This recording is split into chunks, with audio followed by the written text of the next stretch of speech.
Está no ar. Gente que fala. Gente que fala. Tem texto e direção geral do jornalista Fausto Camunha. Gente que fala. Reúne de segunda a sexta-feira formadores de opinião para discutir as principais notícias do dia. Gente que fala. Tem o selo de qualidade APCOM. Olá, boa tarde. O programa Gente que Fala está começando. Estamos ao vivo pela UTV, a TV da internet, também pelos nossos perfis nas redes sociais, Instagram, Facebook, o nosso canal no YouTube. Está tudo no ar, tudo ligadinho, tudo prontinho para você acompanhar a nossa conversa, a nossa jornada de hoje. Até a 1 da tarde, a gente quer você por aí, curtindo, comentando, compartilhando a transmissão do programa Gente que Fala. Participe também pelo WhatsApp, fazendo perguntas aos nossos convidados de hoje. 11 97335 0038, 11 97335 0038, meio-dia em ponto. Eu sou Mauro Friesman. Vamos então colocar em campo aqui, destacar os nossos convidados para essa edição de hoje, terça-feira, do programa Gente que Fala. Com a gente, Regina Monteiro, arquiteta, urbanista. A Regina é criadora da Lei Cidade Limpa e conselheira do Movimento Defenda São Paulo, já esteve com a gente uma vez e retorna aqui para essa conversa. Boa tarde, Regina, tudo bem? Olá, boa tarde. Ótimo estar aqui com vocês, conversar os assuntos atuais aí da nossa cidade, São Paulo. Obrigado pela presença, Regina. Também com a gente na nossa conversa de hoje, Daniel Bento, engenheiro eletricista. Foi responsável técnico pelo sistema subterrâneo da cidade de São Paulo, na época da antiga AES Eletropaulo, e é diretor executivo na Baur do Brasil. Tudo bem, Daniel? Bem-vindo, obrigado pela presença. Olá, Mauro. Bom dia, boa tarde, meio-dia, né?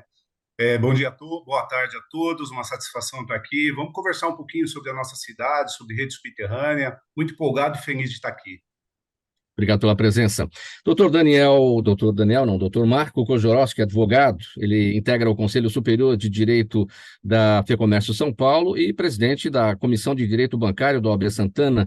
Tudo bem, doutor Kojorowski? Bem-vindo. Obrigado mais uma vez aqui pela presença com a gente. Boa tarde a todos, Mauro Friesman, Pedro, Zenilda, Fausto Camunha, gente que fala, ouvintes e web espectadores e os nossos colegas de bancada. Obrigado, Mauro.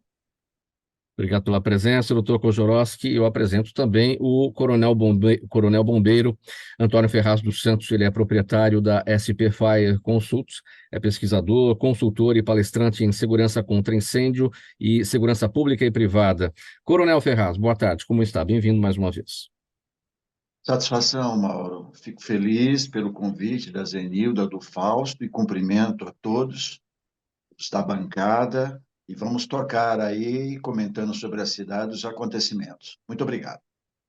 Vamos lá, gente, 12:01 agora. Vamos ao nosso primeiro assunto dessa edição do Gente que Fala, nesta tarde de terça-feira. Olha, o temporal que caiu no final de semana, aqui na cidade de São Paulo, não foi tão forte como o previsto, mas veio, né? Veio para muita gente. Mais uma vez, a chuva e a queda de árvores provocaram a falta de energia elétrica, por mais tempo em alguns lugares, por menos tempo em outras localidades. Agora, na semana passada, o prefeito Ricardo Nunes anunciou que iria pedir à Agência Nacional de Energia Elétrica o cancelamento do contrato da Enel pelos seguidos problemas que vêm ocorrendo aqui na cidade de São Paulo com as chuvas, né? Especialistas acham isso improvável e apontam que há precedentes. Bom, Daniel, eu começo com você a respeito desse tema, apresentando o seguinte dado. Não vamos nem falar de São Paulo, vamos falar do Brasil, depois a gente afunila a situação por aqui. O Brasil tem apenas 0,4% das redes de distribuição de energia enterradas. Por que só isso? Excelente pergunta. Existe, né? Bem, se a gente for pensar como que a rede subterrânea evoluiu no Brasil, ela começou lá 100 anos atrás, um pouco mais de 100 anos atrás, e era uma questão técnica fazer o enterramento numa zona densamente alta de carga elétrica, né? E o que acontece? Isso ocorreu, foi crescendo nos grandes centros, São Paulo, Rio de Janeiro, Curitiba, Brasília, mas isso se perdeu um pouco por falta de critérios técnicos adequados. A rede subterrânea ela tem um investimento mais alto que a rede aérea, e quando se privatizou lá em 98, houve muito corretamente a questão da modicidade tarifária, essa coisa toda. Esses dias eu fui atualizar todos os meus dados. Um dos dados que eu tenho era que era 2% da rede subterrânea. Hoje é 0,4%. Por quê? Há 10 anos atrás era 2%. A rede aérea continua expandindo, porém a rede subterrânea não expande. E não expande porque nós vivemos o ambiente regulatório para se expandir rede subterrânea é totalmente hostil. A gente tem a questão da modicidade tarifária, então, se a Enel, a Light, qualquer outra, quiser fazer enterramento de rede e a ANEEL julgar imprudente, ela pode glosar isso. Então, você tem um risco regulatório, você tem mais de quase 100% da sua rede aérea, e você tem outros problemas quando isso vai para a concessionária fazer a gestão do ativo. Então, por conta de tudo isso, a gente tem redes tão frágeis, tão mortais quanto as redes aéreas. Regina Monteiro, como é que você avalia este dado aqui apresentado, né? 0,4% das redes de distribuição de energia no Brasil, esse dado é nacional, só apenas 0,4% das redes enterradas, né? Por que isso não avança? Então, super complicado isso, né? Quando lá em 2005 a gente começou a pensar a questão da paisagem, lógico, o cabeamento aéreo é o grande vilão de São Paulo, né? Porque cada um que vem colocar, né, a sua concessionária de telecomunicação, enfim, fica tudo pendurado. Então, acho que o primeiro impasse que a gente teve é que a própria Eletropaulo, na época, ela tinha os postes e alugava aqueles postes para as telecomunicações. Então, você tem fio em cima de fibra ótica, enfim. E cada um que vem faz a sua bagunça. Então, por isso que a gente vê na cidade aqueles monte de fios todos enroladinhos, cada um de uma pessoa. Para a prefeitura, imagina vocês, a loucura que é tentar regrar. E lá em 2005, então, a gente fez um primeiro teste, acho que o Daniel acompanhou, um teste assim, fazendo uma parceria, né? Fazendo com que a publicidade, que ainda era o grande vilão, viesse patrocinar, que foi o que aconteceu ali na Oscar Freire, né? Então, foi feito um trecho. Então, ali a gente deu para mensurar como é que era, como se dava essa coisa do custo, como que se dava essa coisa de você ter o cabeamento enterrado, como que chegava nos lotes lindeiros, que também é outra encrenca, ai, como é que vai fazer? Todo mundo que tem, né, as suas entradas de luz está para cima, quem vai pagar para pôr para baixo? Então, assim, todas as encrencas a gente passou nesse primeiro instante. E aí, então, na época, o prefeito José Serra, o que ele fez? Ele falou, vamos cobrar, então, desculpa, para que a Eletropaulo pague por cada poste um aluguel. É lógico que deu a maior confusão, o pessoal entrou com ação e não vingou. E aí a gente conseguiu fazer uma lei que obrigava, né, o enterramento do cabeamento aéreo. E o decreto que regulamentou, então, obrigava a ser 250 km por ano. Aí que deu ruim mesmo. Aí a Eletropaulo entrou com ação e agora a gente está vendo aí que depois de sucessivas, vai para cá, vai para lá, parece que finalizou e agora isso foi realmente suspenso. Agora, o cabeamento aéreo, Regina, ele já. Nessa situação, por que a gente está falando disso? Porque a gente teve essas tempestades recentes, as quedas das árvores sobre essas fiações, enfim, tudo vindo ao chão, e aí um monte de gente sem energia elétrica e também sem telefonia, porque foi um estrago geral. Este é um problema. Agora, mesmo que não chova, mesmo que não tenha um fenômeno climático, isso já representa um problema de paisagem aérea também, né? Porque é tudo muito feio, né? E vamos pensar que de 2005 para cá, quando essa conversa começou, né, na Prefeitura de São Paulo, quantos imóveis foram construídos, quantas novas redes foram criadas para atender esses imóveis? Ou seja, o problema só piora do ponto de vista de paisagem urbana também, não? Fica cada vez mais grave. É como eu falei, é o grande vilão. hoje é o cabeamento aéreo. A gente conseguiu tirar uma coisa que a gente achou que era o pior, né? Que era as grandes, né, peças publicitárias. Tinha peça que tinha 100 metros quadrados, aquelas enormes em cima de prédios, a gente conseguiu tirar, fazendo com que esse investimento que era feito na paisagem voltasse, né, para o serviço público, né, que é a contrapartida hoje, quando você tem publicidade, é mobiliário urbano. Aí agora eu fiz um levantamento fotográfico quando tinha publicidade e sem a publicidade. Aí evidenciou o cabeamento aéreo e todas as aquela canquilharia suspensa que a companhia, né, de eletricidade atual sempre foi assim, colocar lá aquilo que ela aluga para as telecomunicações. Então, assim, é uma coisa infinita. E o que eu também acho grave é que, já colocando a história da arborização da cidade, são as podas, né? Ou seja, um joga a culpa para o outro, mas assim, a prefeitura tem que fazer a poda, mas só que quando ela vai fazer a poda, ela tem que pedir tirar a energia do cabeamento aéreo quando está muito encostado. E aí eu falo assim, se tem uma coisa mais horrível nessa cidade, aquelas árvores todas arreganhadas assim no meio para passar aquele cabeamento aéreo. Que nem todo mundo que vai lá fazer a poda capricha para que a árvore envolva o cabeamento, né? Para que ela ficasse, no mínimo, vamos dizer, escondido, né? Aquele cabeamento todo.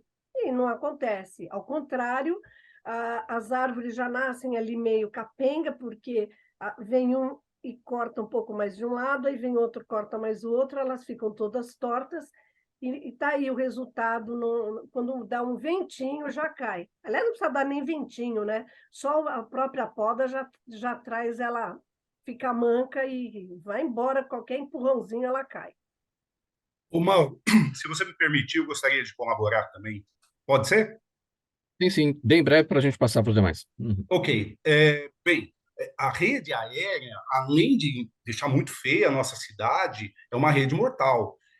Acontece quase um acidente por dia, uma morte por dia no Brasil com a rede aérea. Além de você ter 600 minutos de interrupção que nós temos em média contra 12 da Alemanha, só para a gente ter ideia aí o quanto impacta na nossa produtividade. Então, feia, improdutiva e mortal. Né?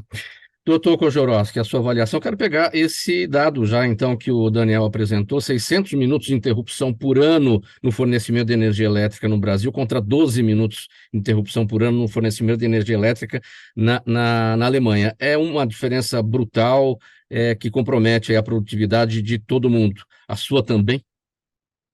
Então, Mauro, isso é uma falta de respeito, né? É uma tragédia anunciada. Na verdade, troca prefeito, troca empresa fornecedora de energia elétrica e nada resolve na cidade de São Paulo.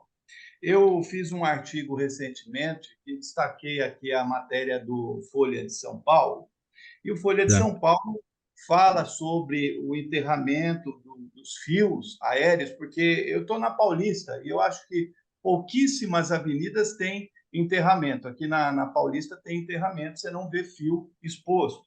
Muito bem, vai trocar prefeito e vai trocar empresa e não vai funcionar.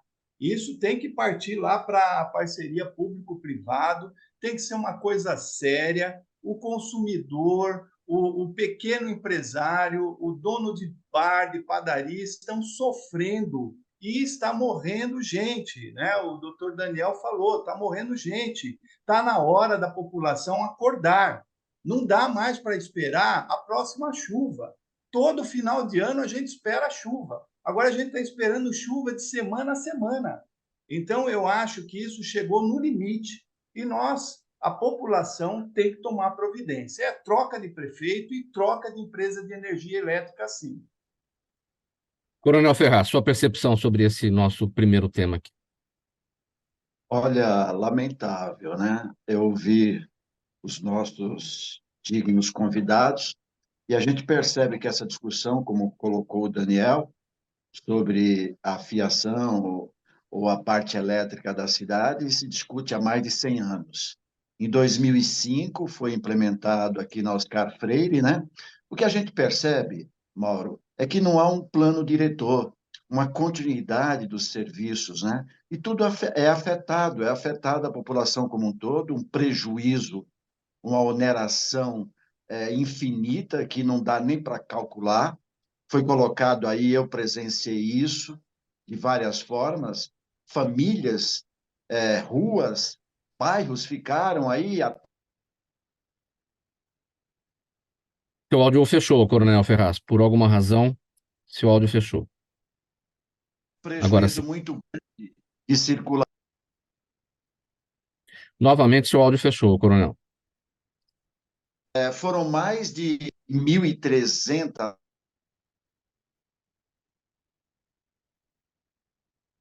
Tem uma pessoa insistindo, mas eu estou. O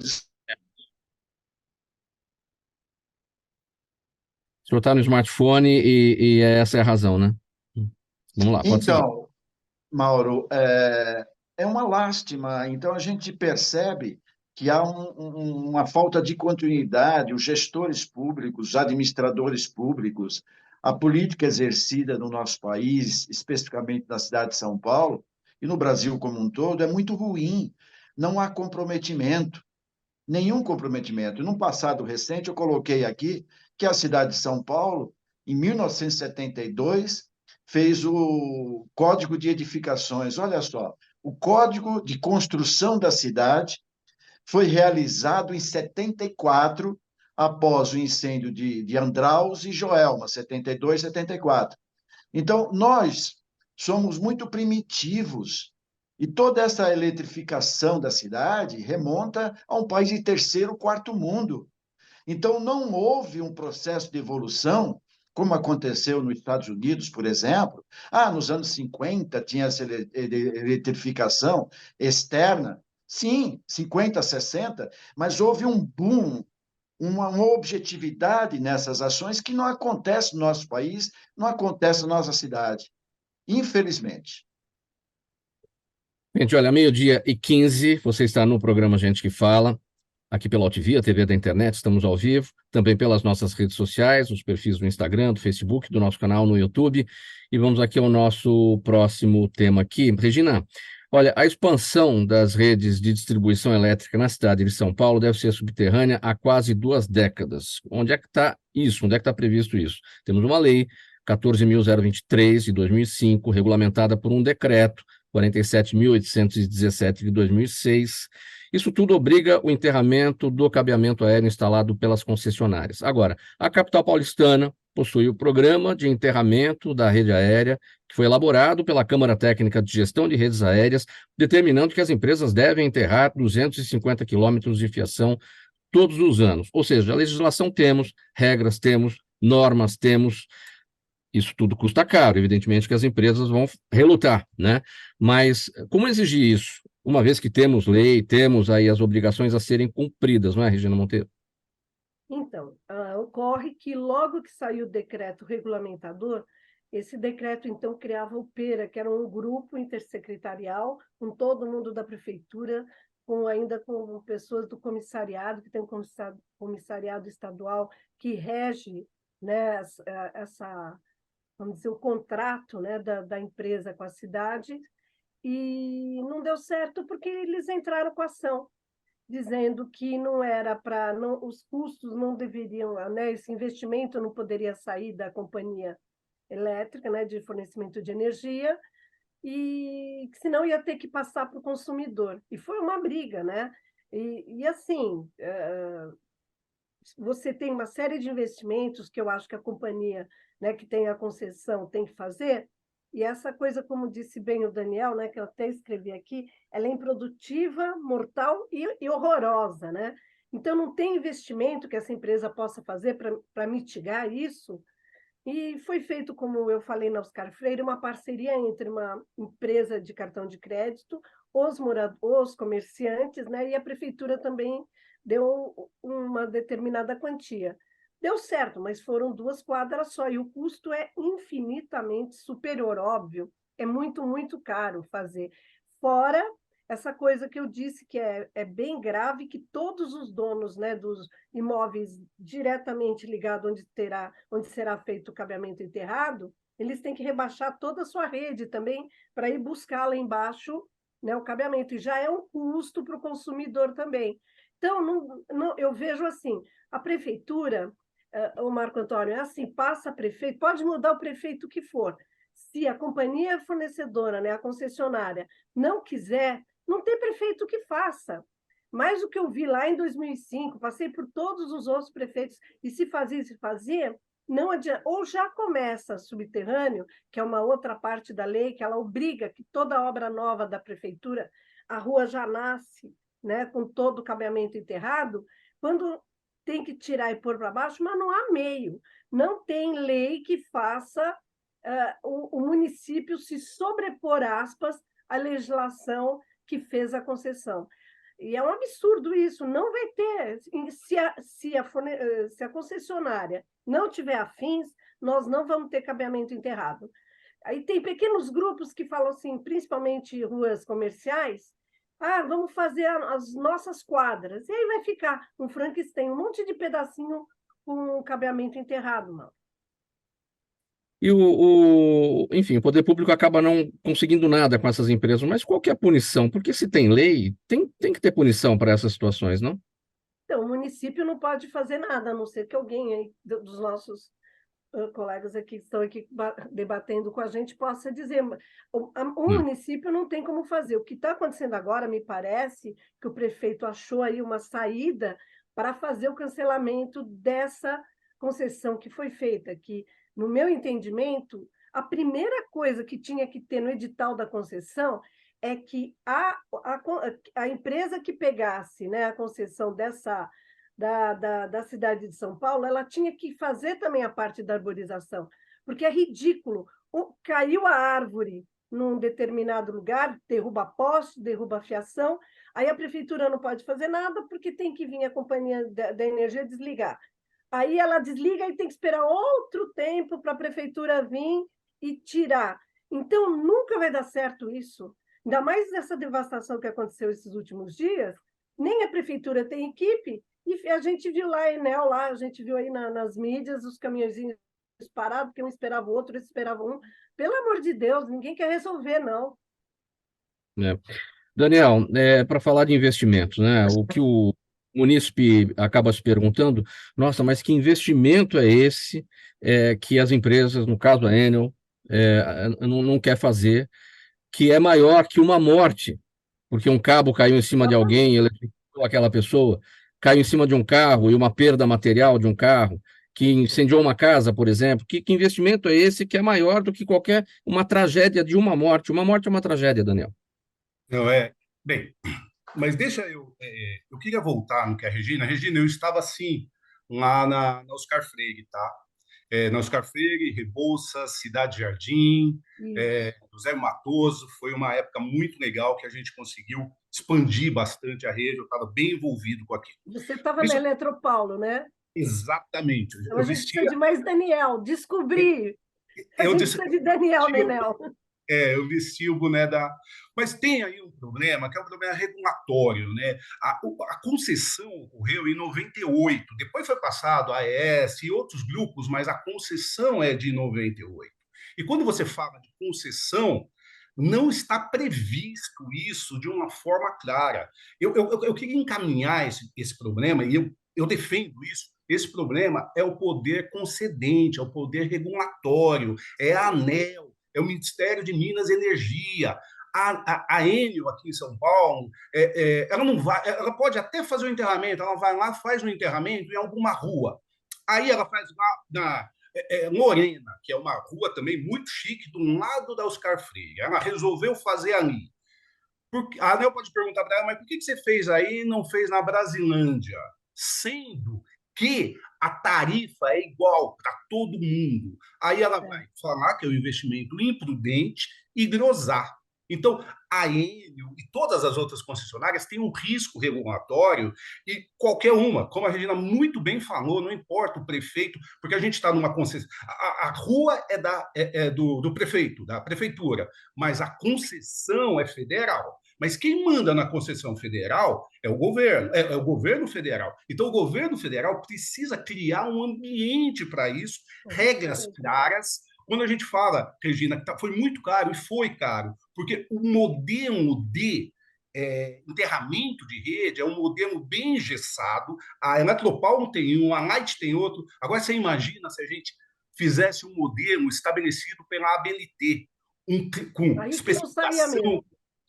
Desculpa, não, então, com uma padronização, a gente já conseguiria cair esse preço e muito, se a gente tivesse uma vontade realmente de falar, vamos fazer isso no Brasil. Se a gente fosse fazer isso no Brasil, você poderia desonerar o preço de tudo que é envolvido com redes subterrâneas.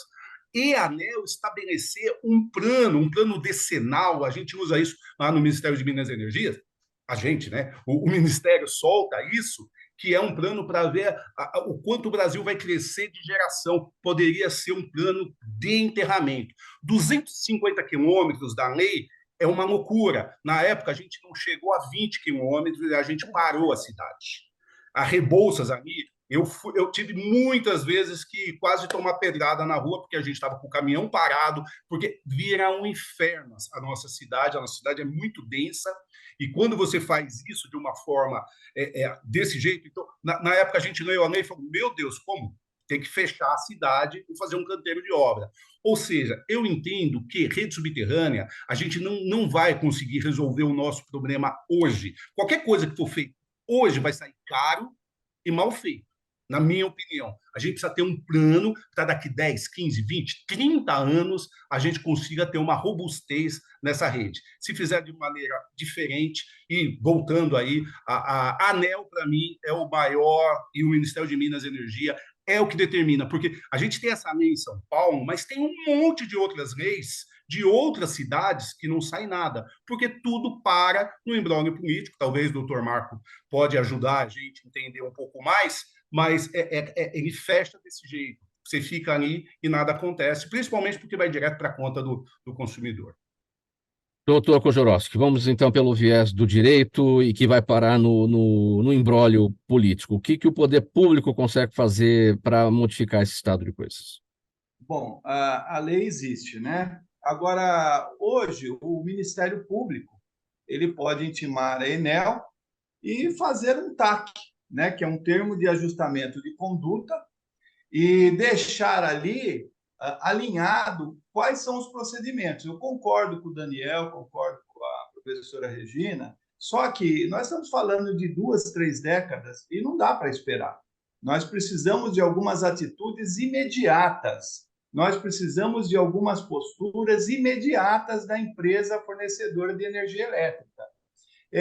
A Agência Nacional de Energia, ela que comanda, ela que faz os editais. Eu acho que tem que ser acrescentado isso para o futuro, inclusive essa nova companhia ou a própria Enel, ela tem que ser encaixada às obrigações, lógico, as obrigações que tem a capacidade de fazer. Não adianta você colocar 250 quilômetros se você não tem essa capacidade e se a condição não dá a isso. Mas eu acho que está na hora do Ministério Público se envolver com essa situação e chamar para a mesa a Enel e sim fazer um TAC, um termo de ajustamento de conduta, para que ela cumpra, pelo menos, as medidas imediatas. Eu acho que essa é a questão. E sim, coloca-se multa.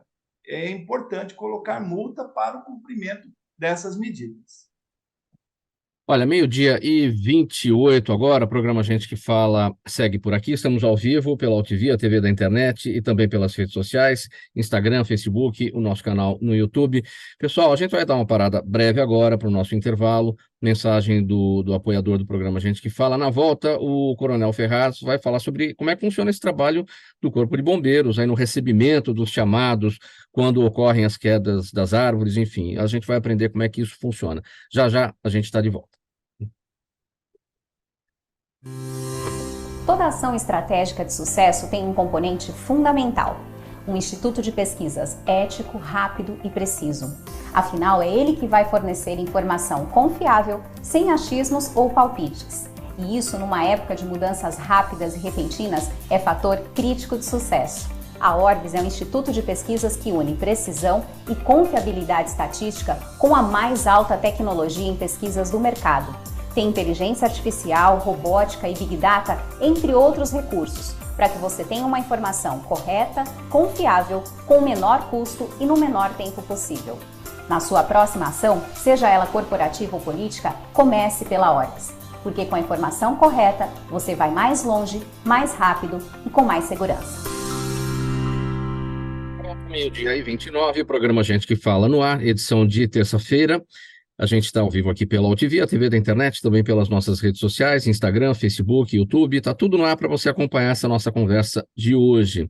Vamos falar sobre o seguinte agora, o Corpo de Bombeiros de São Paulo registrou somente no feriado do dia 15 agora, quando a capital foi atingida por rajadas de vento de 55 km por hora, 131 chamados para quedas de árvores, além de 11 chamados para enchentes e alagamentos e 8 para desabamentos. Com os temporais cada vez mais constantes, mais intensos, há uma grande preocupação dos bombeiros nessa orientação à população sobre como agir em casos de vento e também de chuva forte. Coronel Ferraz, vamos entender primeiro como é que funciona essa questão das árvores, porque muitas caem porque estão podres, por falta de cuidado mesmo, porque a zeladoria não funcionou, enfim, uma série de razões e que comprometeram o estado dessa árvore, a vida dessa árvore. Outras, pela própria natureza do fenômeno climático, a força, a intensidade, enfim, né? Mas qual é a chance de uma árvore boa cair numa situação como essa e comprometer toda a parte da fiação da cidade de São Paulo? Bom, Mauro, é importante colocar que o Corpo de Bombeiros do Estado de São Paulo é um dos serviços da Polícia Militar, né, do Estado de São Paulo, e ele age por trabalho de prevenção e por reação, ou seja, por chamado também. Ele faz um trabalho de prevenção, de orientação nas escolas, na população, com relação à conduta de comportamento, em todas as ações preventivas com relação à vida. Especificamente com relação à árvore, quando ele é solicitado pelo telefone 193, especificamente árvore, ele pode intervir em duas situações. Quando a árvore compromete a vida ou o patrimônio. E, geralmente, ele vai verificar se isso atende a essas duas prerrogativas. Se não atende, ele orienta o solicitante para outras medidas administrativas e funcionais, como efetivamente acontece. Por exemplo, uma poda. Uma poda está diretamente ligada à subprefeitura da cidade de São Paulo. Você tem todo um processo que deve ser regrado e efetivado para fazer essa intervenção. Nós vivemos situações que se repetem anualmente, pelo menos 2, 3 vezes ao ano, esses fatos que aconteceram no dia 15. Não especificamente como foi dia 15, que foi realmente bastante atípico, onde famílias, como já coloquei, ficaram 5, 7 dias por conta de um serviço mal feito, uma gestão muito ruim, que afeta o cidadão e afeta todos os outros serviços envolvidos, né? Eu queria comentar um pouco, inclusive, sobre o anterior, que foi colocado. De 2005 para cá, nós estamos falando, quando foi criada essa legislação, nós falando em 15 anos. Tudo mudou. No passado recente, era atribuído os custos à prefeitura, ao Estado e à União. Hoje existem fundos de investimento, leilões, e parece que esse modelo da energia, como tantos outros, não é o modelo ideal.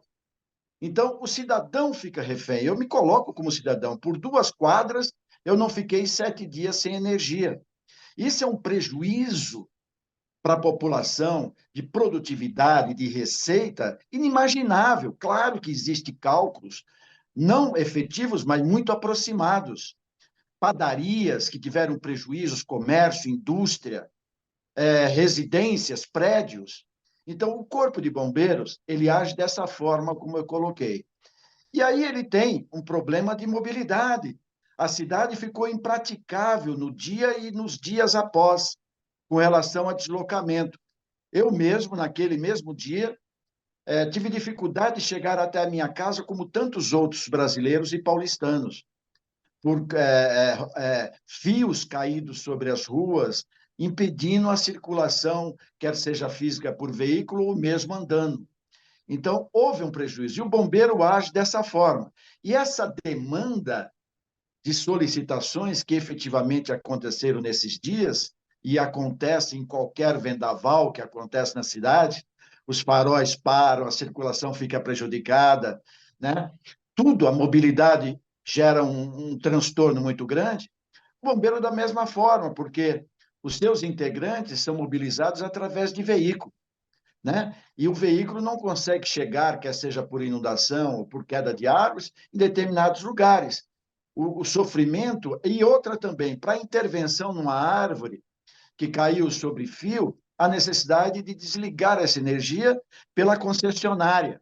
E a concessionária, nós sabemos, o público que assiste você, sabe que demitiu muita gente, não contrata terceirizados, incompetentes e sem qualificação adequada, causando, inclusive, as podas de forma irregular, como colocou a nossa arquiteta.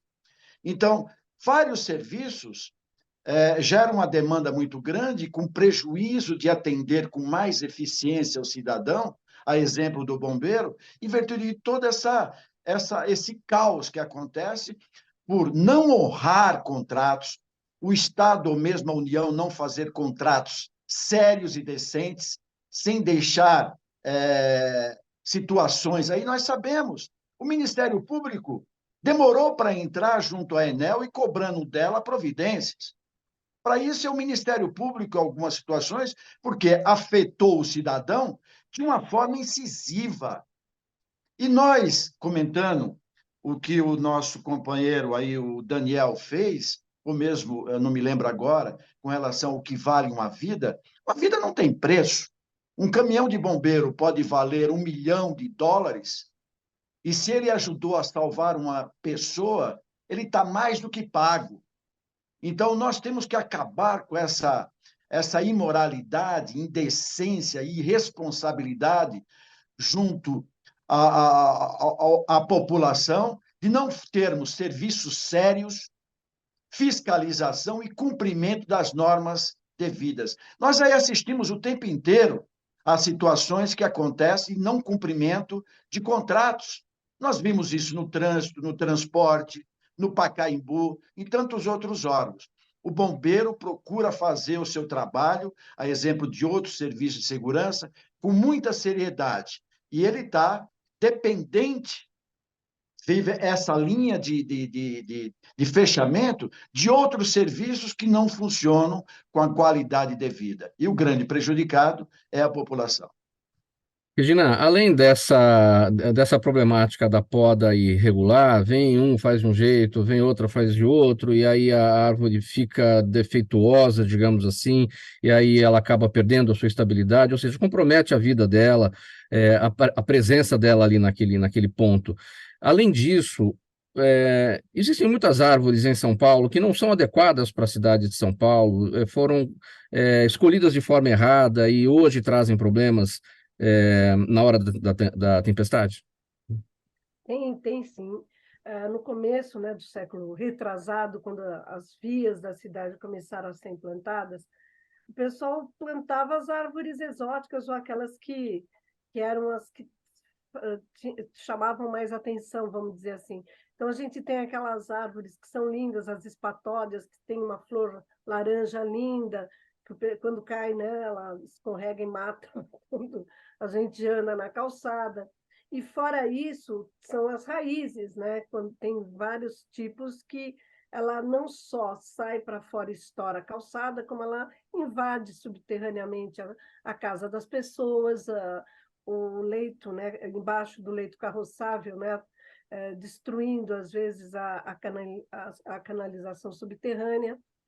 Então, assim, eu estava lembrando que um dia também o pessoal da Enel estava falando, não é eficiente também enterrar a fiação, porque vai ter rua que tem árvore dos dois lados. Onde a gente vai colocar isso? A 10 metros de profundidade? Então, tem uma série de problemas nesse sentido, e com relação à vegetação, realmente foram colocadas árvores que a gente chama de exótica, que não faz parte, né, da nossa Mata Atlântica, nem da nossa região, que elas realmente só trazem prejuízo. Mas agora, elas que têm 40, 50 anos, não dá mais para sair cortando, inclusive que são mapeadas e é crime ambiental. Então, tinha que ter realmente um manejo, né, dessa vegetação, tinha que ter um programa de manejo, que infelizmente a prefeitura da cidade não tem, não é só São Paulo, não. Você vê isso no Brasil inteiro, cada um vem e planta a árvore que quer na frente da sua casa, sem uma proposta, um planejamento, um plano diretor arbóreo das cidades. Tem muito munícipe também podando árvores sem poder, porque isso aí é uma atribuição da prefeitura, e fazendo ali na surdina, se aparecer alguém, avisa que a gente para, essas coisas acontecem também, né? Tem até coisa pior, é crime ambiental você por qualquer faixa, qualquer coisa na vegetação. Aí tem assim, fazemos poda na própria árvore. Então, em bairros residenciais, a gente vê muito as plaquinhas dos próprios jardineiros que por si só falam que faz poda de árvore, pregando assim, que é também crime ambiental. Quando tem uma associação organizada, né, a própria associação denuncia, a prefeitura vai lá, tenta, né, tirar as peças e ficar em cima, mas é complicado, porque depende da gente que mora na cidade, né? A gente não tem que fazer. Tudo bem que a agilidade do município nem sempre atende. Quantas e quantas reportagens a gente viu falando, já estou há 1 ano pedindo para tirar a árvore. É que também está cheio de golpinhos, viu, Mauro? Pessoal, o pessoal quer tirar a árvore para fazer o quê? Rebaixar a guia para parar carro. Então, às vezes, no cadastro da prefeitura, tem lá uma garagem e a prefeitura nem vai. Então, a gente não pode mais viver de golpinho, tanto da sociedade quanto das concessionárias e da própria prefeitura, que ela tem que ver o que está acontecendo, ela tem que ter sistemas mais ágeis de verificação do que está acontecendo com a vegetação da cidade. E hoje tem serviços do Google, né, que fazem esse mapeamento ali das ruas, enfim, essas fotografias, essas fotos, imagens feitas pelo Google dariam uma boa forma de controle, de observação do espaço, né? Fora isso, São Paulo, as pessoas pensam que ela é árida, mas é muito louco como ela tem muito mais vegetação do que o pessoal imagina. E acho que foi logo em 2008, se eu não me engano, o subprefeito da Sé, na época, ele contratou IPT para fazer o estado fitossanitário de toda a vegetação, se eu não me engano, do Pacaembu, e colocou chips nela. Então, infelizmente parou, né? Vem um prefeito, vem outro, um põe, outro tira, e esse serviço não continuou. Mas seria perfeito, já pensou? Tecnologia a gente tem, né? Você tem técnicos ótimos no Brasil inteiro de você ver o estado fitossanitário da vegetação, coloca lá um chip com toda a informação daquela espécie, e você podia ver isso de qualquer lugar do mundo. O que está acontecendo? Se ela está promovendo lá o tanto de clorofila que tem que fazer, tem técnicas para tudo. Só com a seiva que está acontecendo no caule já dá para saber se ela está com algum problema. Que nem a gente. Tira sangue, vê se tem alguma infecção. 18 minutos para 1 da tarde agora, programa Gente que Fala no ar, ao vivo pela UTV, a TV da internet, também em redes sociais, Instagram, Facebook e o nosso canal no YouTube. E vamos aqui para o nosso próximo tema com o Dr. Marco Kozorowski. Dr. Marco, as pessoas que tiveram prejuízo com a falta de luz em São Paulo podem ser indenizadas. Claro, desde que provem que a causa foi a queda da energia, né? O consumidor tem direito à restituição integral das perdas ocorridas em razão de falhas na prestação de serviços por parte dos fornecedores. Só que tem valores que são difíceis de serem calculados. A Associação Comercial de São Paulo, por exemplo, diz que o comércio deixou de arrecadar 126 milhões de reais por não poder trabalhar. sem falar nas perdas dos produtos e também dos equipamentos. Essa coisa de você levantar números realmente é muito difícil. É o tal do lucro cessante, né? É o quanto você deixou de ganhar em razão de um determinado tipo de problema. Como brigar por isso, doutor Kozlowski? Bom, eu entendo que tem as ações coletivas, elas são importantes, mas a ação individual também é muito importante. Se o consumidor não tem dinheiro, ou aquele lojista, aquele dono de botequim que não tem condições, tem a Defensoria Pública. Ele pode entrar pela Defensoria Pública e vai ter seu direito assegurado, sem a necessidade de antecipar os honorários na contratação do advogado, ou aquele advogado que assiste aquela pessoa. O que é importante é que todos os consumidores que tenham prejuízos, que comecem a fazer suas provas, né? O lucro cessante, claro, deixou de abrir o comércio, deixou de trabalhar no home office, agora tem muita gente trabalhando no home office e tem que buscar algum lugar para poder desenvolver suas atividades, enfim, todos têm que provar. E como que vamos provar? Primeiro, eu acho que nós temos que fazer um relatório, mandar um e-mail, deixar um relatório pronto. É importante, por exemplo, o relatório do condomínio. Então, eu trabalho dentro da minha casa, eu vou lá buscar um relatório do condomínio, o livro de ocorrência do condomínio, testemunha, o vizinho da frente, o vizinho do lado, pode pegar lá uma declaração. Então, é muito importante que o consumidor ele tome as suas atitudes e até está respaldado pelo Código de Defesa do Consumidor. Eu destaco lá o artigo 14 da Lei do Consumidor, que no artigo 14 prevê os direitos assegurados e protegidos do consumidor, especialmente o fornecedor, que é a empresa de fornecimento de energia elétrica. Independente da existência de culpa, ela deve reparar os danos causados ao consumidor. Consumidor, pessoa física, e consumidor, pessoa jurídica, sim, né? Eles também têm o mesmo direito, claro, aí tem uma outra particularidade, mas são questões processuais. Mas eu acho que está na hora, sim, da gente pleitear junto à empresa de fornecimento de energia elétrica todos os prejuízos decorrentes exatamente dessa tragédia anunciada, porque é uma tragédia anunciada. Esse é um posicionamento meu, né?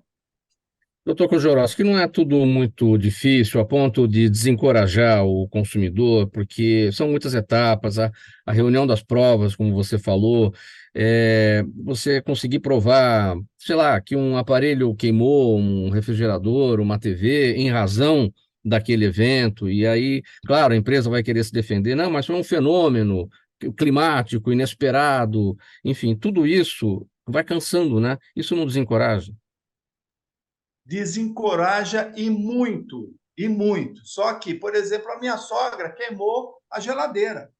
Nós entramos com uma ação há 2 anos atrás no juizado especial, que é o juizado que deveria ser mais célere, alguns juizados são, né? Mas recebeu a indenização de uma geladeira. Então, desencorajador? Mas temos que tomar as medidas cabíveis, senão nós não vamos receber.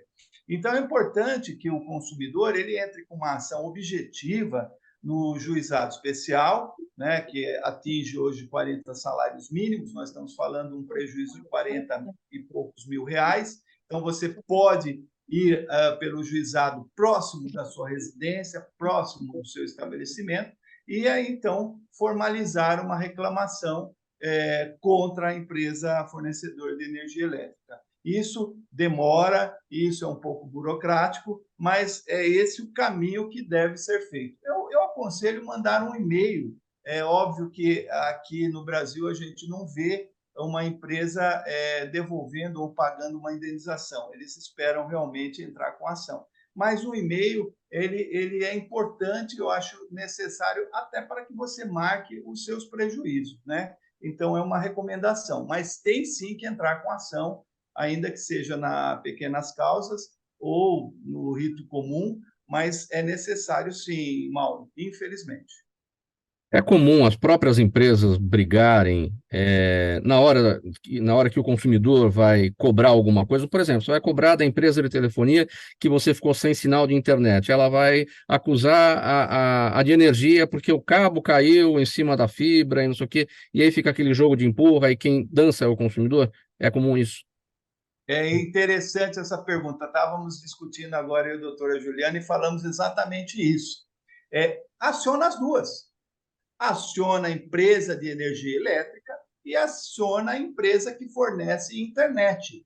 E elas, pode ser até no juizado, e elas que se virem, elas decidam. As defesas são esdrúxulas. É lamentável alguns escritórios de advocacia o nível de defesa que fazem de companhias de energia elétrica. Mas existem escritórios sérios que vêm até para acordo. Mas se tem problema com a internet, tem problema, não se sabe, com a energia, ou uma ou outra, ou as duas, então aciona e coloca as duas no polo passivo, porque uma delas o juiz vai condenar e fazer indenizar o consumidor. Pessoal, 12h48 agora, perguntas da nossa audiência, uma para cada um. Então eu vou começar aqui com o Daniel. Quem pergunta para ele é o Rodrigo Monteiro, ele está no Facebook. Rodrigo, obrigado aqui pela participação. Daniel, existe alguma terceira via para os cabos elétricos nas ruas, além do que vemos nos postes ou os subterrâneos?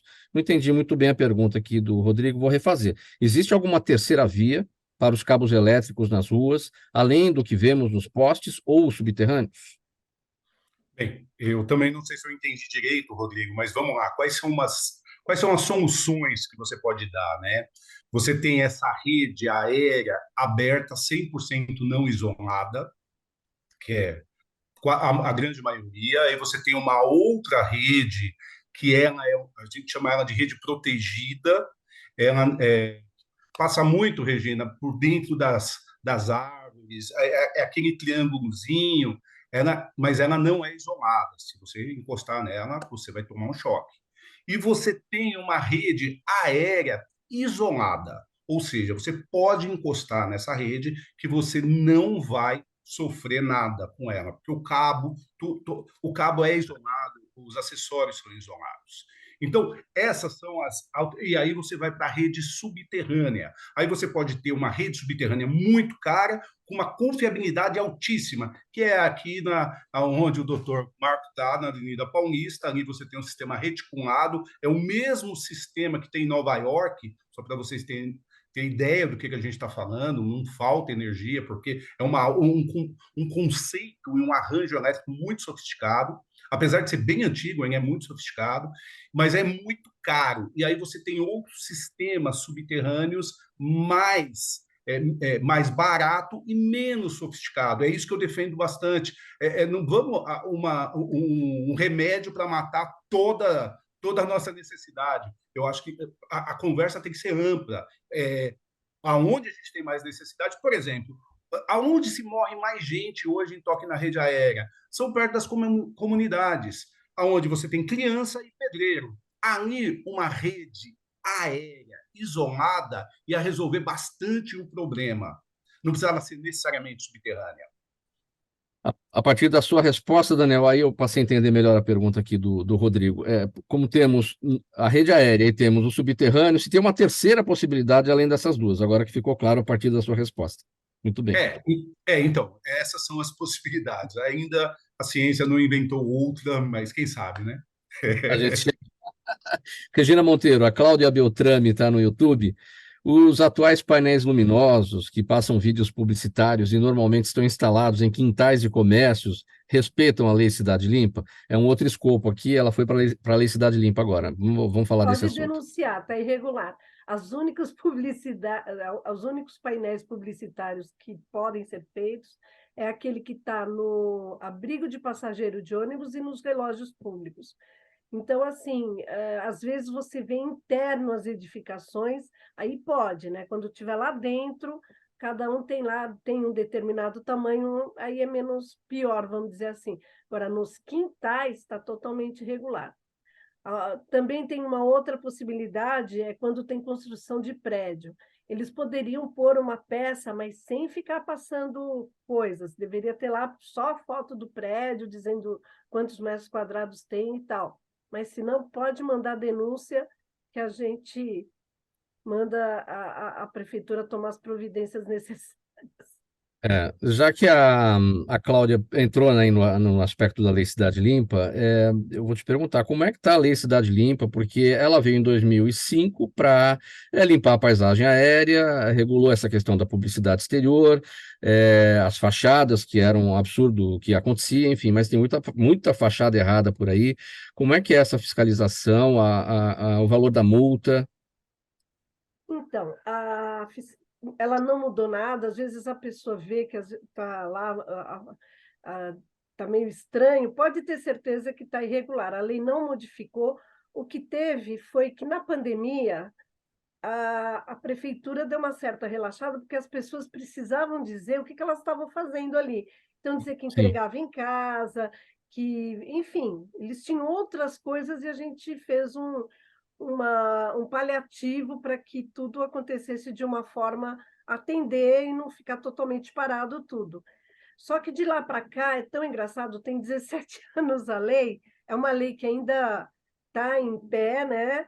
Mas precisava ser feito realmente uma revisada de uma forma geral, que a gente chama Cidade Limpa 2, ou Plano Diretor da Paisagem, onde teria que fazer essa revisão, inclusive dessas novas tecnologias, que pode parecer ridículo, mas em 2006, quando a lei realmente entrou em Não ação, existia. a gente não tinha LED, a gente tinha TV a Postos de plasma. gasolina com aqueles os valores enormes, né? Nos Isso, postos. então mudou muita coisa, exatamente. Os próprios postos, que tem uma lei federal que pede para que se coloque o preço da gasolina de forma ostensiva, aí eles pediram se podia ser feito com LED, ok. Não pode pôr publicidade, mas o preço é obrigatório pôr bem grandão para que o consumidor saiba onde parar por sua gasolina. Sim. A pergunta aqui para o Dr. Kojorowski, Juliana Rocha quer saber: é uma atitude legal proibir a entrada em eventos com garrafas de água? Ô, Juliana, obrigado pela pergunta. É Essa foi polêmica, boa. né? Eu entendo que tem que reformular esse regramento, até por conta do que houve no show do Rio de Janeiro, mas eu entendo que nós temos que ter acesso livre à água, né? É um bem natural e que tem que todos ter acesso, né? Agora, essa questão realmente vai demandar uma discussão, eu acho que estaduais, né? Especialmente para shows e eventos grandes como o futebol, e que realmente nós temos que nos preocupar com o que aconteceu. Perdemos uma vida, uma moça, uma vida que perdemos por inconsequências e por falta de legislação. Obrigado pela pergunta.